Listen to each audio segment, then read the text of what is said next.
Media बंधु, मैं Vivek Kumar, nursing officer emergency medicine KGMU। आज 27 मई इंटरनेशनल इमरजेंसी मेडिसिन डे के उपलक्ष्य में doctor Mukesh sir, assistant professor of emergency medicine के निर्देशन में हमारे साथी नर्सिंग ऑफिसर के द्वारा एक नाटिका प्रस्तुत की जा रही है, जिसके माध्यम से हम यह जागरूकता लाना चाहते हैं कि सांप के काटने के बाद हमें क्या करना चाहिए और क्या नहीं करना चाहिए।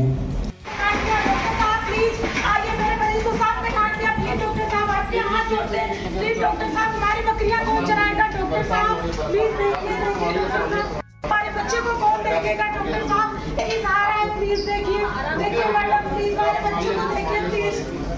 क्या नाम है आपका?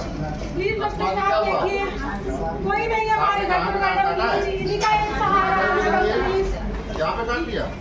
अरे ये उंगली कौन काट दिया? देखो प्लीज मैडम कुछ कीजिए, देखिए ब्लड नहीं खून बह रहा है। डॉक्टर साहब को दिक्कत ज्यादा नहीं हो रही है? ऑफिसर देखिए यहाँ पे ऑफिसर आइए, इनका वाइटल कीजिए, खून बह रहा है मैडम, एक देखिए बीरो लगाइए और फोटो करने के लिए और सबसे सीनियर डॉक्टर को बुलाइए। डॉक्टर साहब प्लीज आइए देखिए।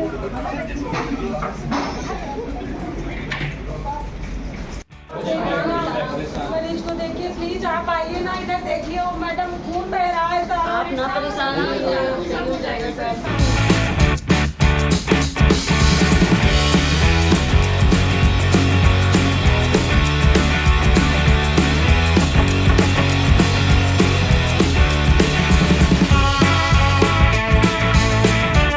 सपेरे को भी बुलाया, आराम नहीं मिला, तब जाके आपके पास लेके आए। डॉक्टर साहब प्लीज देख लीजिए इनको। कोई ना घबराए नहीं। सांस लेने में दिक्कत हो रही है आपको? 1 से 20 तक गिनती गिनी है। 1 2 3 4 5 6 7। चलो ठीक। और कुछ समस्या हो रही है आपको? देखिए यहाँ पे खून भी बह रहा है। अच्छा कोई ना, अभी सारा मेडिसिन चल रहा है देखिए इनका। ना ब्लड बराबर खून।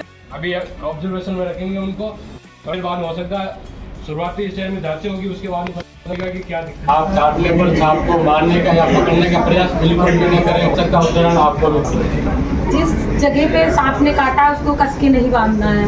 आप काट ले, वहाँ पे चीरा नहीं लगाना चाहिए और उस वहाँ पे काटना नहीं चाहिए। सांप का अगर आपके हाथ में पड़ जाए या आपके साइड में कह रहे तो आपको मालिश नहीं करनी, इससे आपको दिक्कत हो जाती है।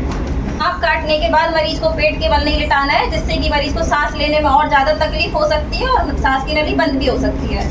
सांप काटने पर किसी भी प्रकार का परंपरागत उपचार नहीं करना है, मरीज को सीधा हॉस्पिटल लेकर के आना है। धन्यवाद।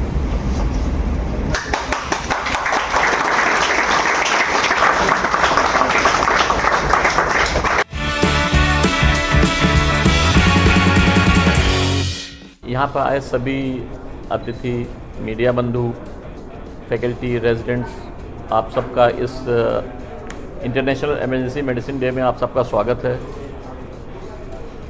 आज इस इंटरनेशनल इमरजेंसी मेडिसिन डे पे CME एंड मीडिया इंटरेक्शन कार्यक्रम रखा गया था, क्योंकि हम आपके माध्यम से ही जनता तक जा सकते हैं। जैसा आपको जानते हैं कि इमरजेंसी मेडिसिन एक नई विशेषता है। ये विशेषता actually time critical medical illnesses को डील करती है, ट्रॉमा को डील करती है, इंजरी को डील करती है। जैसा आप जानते हैं कि MI, stroke, poisoning, snake bite, RTA, ये सब जो हैं, ये सब प्रिवेंटेबल डेथ्स हैं, इनको रोका जा सकता है। और इसका ग्लोबल बर्डन और इंडिया में बर्डन बहुत ज़्यादा है। तो आपके माध्यम से हम जनता को मैसेज देना चाहते हैं कि जो टाइम क्रिटिकल इलनेसेस हैं, जैसे स्ट्रोक है, जिसमें 4 से 4.5 घंटे के अंदर अगर हमारे पास मरीज़ आ जाए और हम उसको एंटी थ्रोम्बोलिटिक मेडिकेशन जो दिया जाता है दे दें, तो उसमें डिसेबिलिटी काफ़ी बचाई जा सकती है। हम आपको एक रफ फिगर बताते हैं कि विश्व में लगभग 1 करोड़ 20 लाख लोगों की स्ट्रोक से डेथ होती है। 60 लाख लोग से 1 करोड़ लोग लगभग विश्व में स्ट्रोक रिलेटेड बीमारी से प्रति वर्ष डिसेबिलिटी का शिकार है और बेड रिडन है। तो जिससे जो इकोनॉमिक लॉस होता है, डिसेबिलिटी एडजस्टेड लाइफ ईयर्स का जो प्रॉब्लम होती है, ये इशू सबसे बड़ा है। इसी तरह से ट्रॉमा है। Trauma is a preventable thing. इसमें हम लोग देखते हैं कि स्पीड किल करती है, अल्कोहल किल करता है, लैक ऑफ डिसिप्लिन है, सीट बेल्ट न पहनना, और डिस्ट्रैक्शन जिसमें मोबाइल का इस्तेमाल होता है, इन सब से हम लोगों को ट्रॉमा से रिलेटेड डेथ है वो हमारी रोकी जा सकती हैं। जो लखनऊ था जिसमें लोग कोई बीमार हो जाते थे तो उनसे पूछा जाता था कहाँ ले गए हो, तो कहते थे लाल बत्ती ले गए। लाल बत्ती मीन्स कैजुअलिटी। और कैजुअलिटी क्या था? कैजुअलिटी एक स्ट्रक्चर था जहाँ पे अलग अलग तरह के अलग अलग पैथी के डॉक्टर वहाँ बैठते थे, पैथोलॉजी, माइक्रोबायोलॉजी, मेडिसिन, सर्जरी सब बैठते थे और इलाज करते थे। उनकी 15 दिन से लेके महीने भर तक की पोस्टिंग होती थी, उसके बाद चले जाते थे। उसके बाद नए डॉक्टर आते थे, उसका इलाज करते थे। तो इसकी कमी को महसूस करते हुए मेडिकल काउंसिल ऑफ इंडिया ने 2009 में MD in emergency medicine course की शुरुआत की।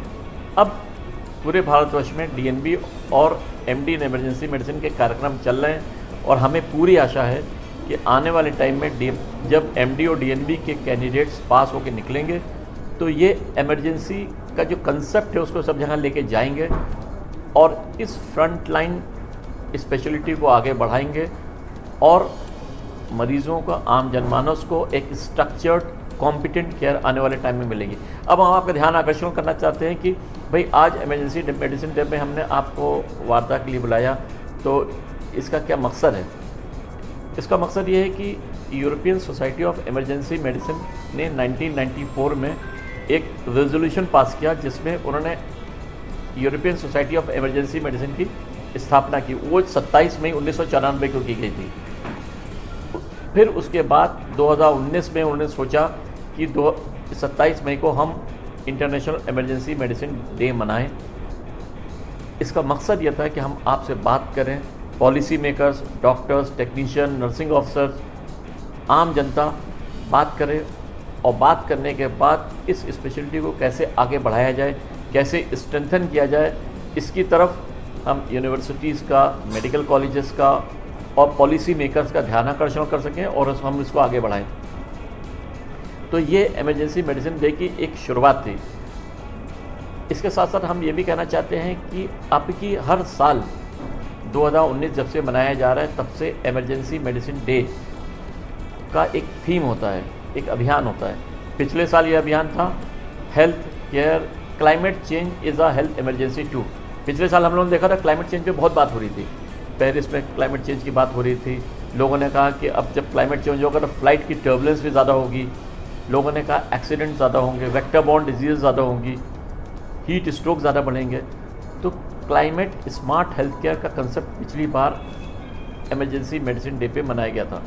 इस साल हमारा कंसेप्ट है proud to give your emergency care. ये European society of emergency medicine ने proud to give provide your emergency care, ये आपकी का थीम है। इस थीम के पीछे क्या लॉजिक हो सकती है? इस थीम के पीछे ये लॉजिक हो सकती है कि हमें गर्व क्यों है कि हम इमरजेंसी केयर प्रोवाइड करते हैं, क्योंकि हमने एक चैलेंजिंग स्पेशलिटी चुनी है और इस चैलेंजिंग स्पेशलिटी को चुनने की वजह से हम यहाँ पे 24/7 काम कर रहे हैं।